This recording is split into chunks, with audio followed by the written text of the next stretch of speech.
You're watching Newsday TV. Thanks for joining us. I'm Ken Bufa. Listen, things got tense in Westbury when a federal agent got into a car crash, quickly attracting a crowd.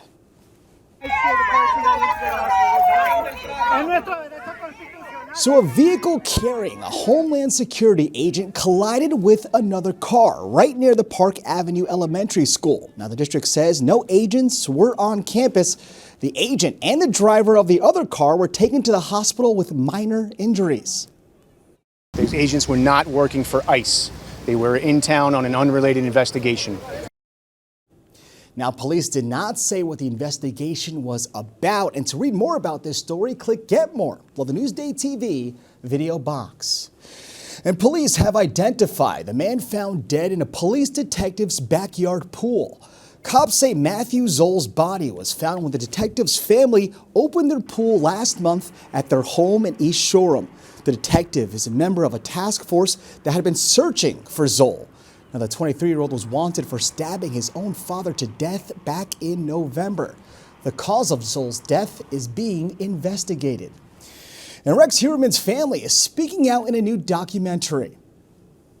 He was a monster, living a double life. The daughter of the suspected Gilgo Beach serial killer says she believes her father may be responsible for the crimes. Now, in just a moment, we'll hear from Newsday court reporter Grant Parpan, who will give us the newest info from the series.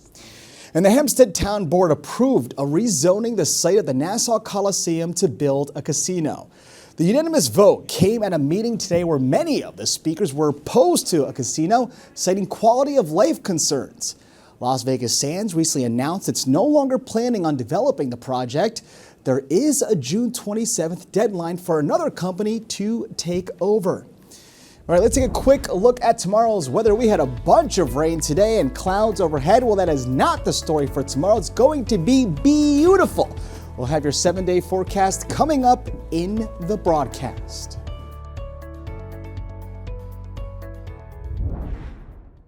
There's a new documentary out about the alleged Gilgo Beach serial killer. I'm here with court reporter Grant Parpan, who watched the doc. So, Grant, what were some of the biggest takeaways? Yeah, the biggest number one takeaway to me is something that was only added in recent days, and that's that Victoria Heuermann, who is Rex Heuermann's daughter, has had a change of her opinion about whether or not Rex is guilty in the killings.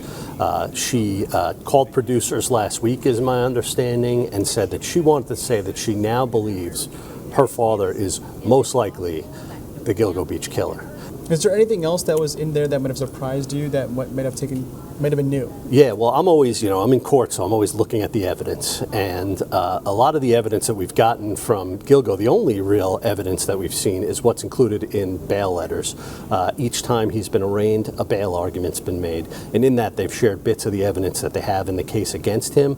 One thing that they've never said, but they do say in the documentary, is that Heuermann redid one of the bathrooms in his home, including putting a toilet and a sink down in his basement, which is where prosecutors have suggested that he may have killed these women. And he did all this work while his family was out of the country, and also within days of one of his alleged victims, Melissa Barthelemy, going missing. Now, my last question for you, is there any indication that attorneys, both on defense and the prosecution side, could use some of the things that were said in that doc in the case? There is a gentleman who comes up in the documentary who says that he actually confronted Heuermann about whether or not he committed the killings in jail, and that's a guy by the name of David Jimenez, a Long Island resident, who says in the documentary that he's Rex's best friend. He says that he asked Heuermann if he committed the killings. Heuermann teared up. He describes as a tear kind of coming down his cheek, and then words just never came out of his mouth. That may be new information for prosecutors. We're still trying to figure that out, but I'm sure they're watching with a very close eye today. All right, well, thank you so much, court reporter Grant Parpan. And for the latest on the alleged Gilgo Beach killer and the case in whole, go to Newsday.com. Now, the bill allowing terminally ill adults to request end-of-life medication was approved in Albany and is now off to Governor Hochul to sign or veto. Newsday's Albany Bureau Chief Yancey Roy explains. To receive medical aid in dying, you have to meet certain strict criteria. You have to be diagnosed with a terminal illness, an incurable illness, and that you also have 6 months or less to live. And you also have to be able to have the mental capacity to make the decision on your own to request medical aid in dying. One is that New York needs to improve its palliative care. That what this cries out for is that we're not doing enough for people when they're reaching the end of life, to make sure that your passing is not just going to be some horrific, painful death. But they also say that there's not enough safeguards in the bill, and that's why they'll be urging Hochul to veto it. Among other things, they say it's a little too loosey-goosey for who can sign to attest that you were of sound mental capacity to make this decision.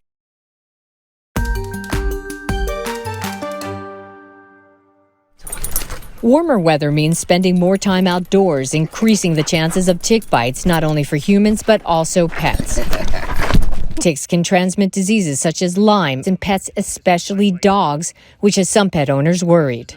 Always concerned about ticks on the dog, especially if they go on the grass. If left untreated, experts say Lyme disease can lead to kidney damage, heart disease, and even neurological issues in your dog. It's important to recognize the early signs in your pet and seek treatment, which usually includes a course of antibiotics. There are multiple symptoms: lethargy, fever, swollen lymph nodes, joint pain, limping. If your dog does get bit, don't panic. Wait at least 3 to 4 weeks to test them, because we basically check for antibodies, which have to be built up by the dog. Krasnov says with recent mild winters and living on Long Island where ticks are prevalent, pet owners may want to take protective measures year-round, not just in the summer. Studies have shown that anytime the temperature is above 35 degrees, the ticks are out looking for a meal, which is blood, so either on an animal or on a person. But there are ways to keep your pet protected. There's a pill once a month that works very well. It kills them when they go to get a meal of blood. There's a topical that you put on their back that works pretty good. And there's a collar. The veterinarian says the best choice is the one that you will actually use. Krasnov says pet owners should also consider a Lyme vaccine for your dog, especially for those living on our East End. And if you do find a tick, there's a little instrument you can get that will go under the tick and just pull it right off. Just make sure you pull it off as close to the skin as possible. And no smothering with Vaseline? No. I'm giving the old school. Yeah, that's all old school. Just pull it off. For NewsdayTV, Amy McGorry. You can put...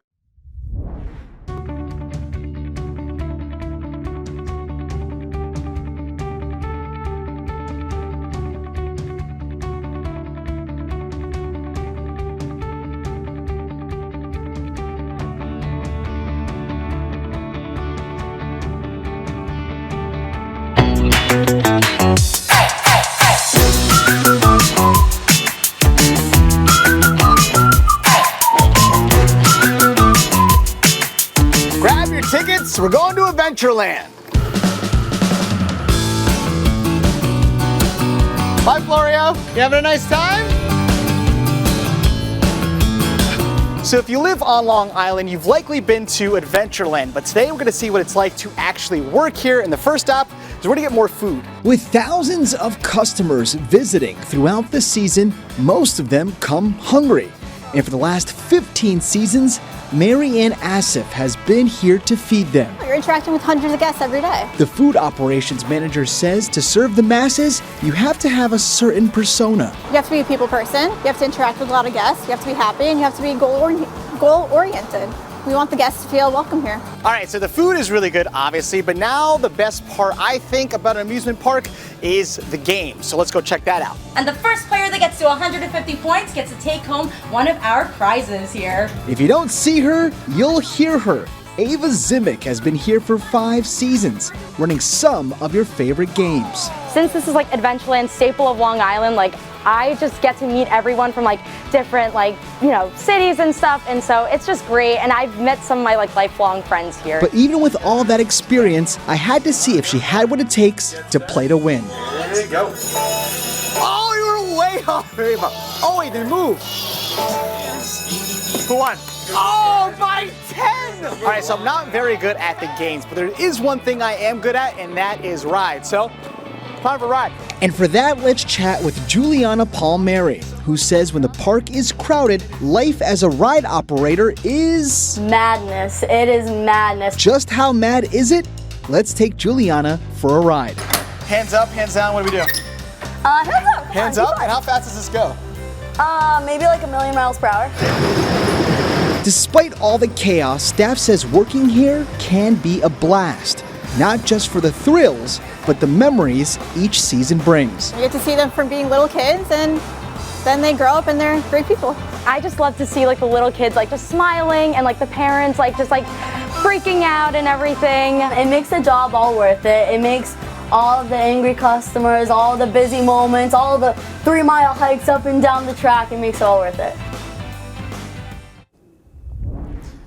Lots of fun there. All right, let's take a closer look at your 7-day forecast to see if this weekend's a good Adventureland weekend. As we can see, it's not going to be. It's raining pretty much all weekend, but the rest of the week looks dry. Temps in the 80s for the next 2 days, which is nice, and temps falling next week.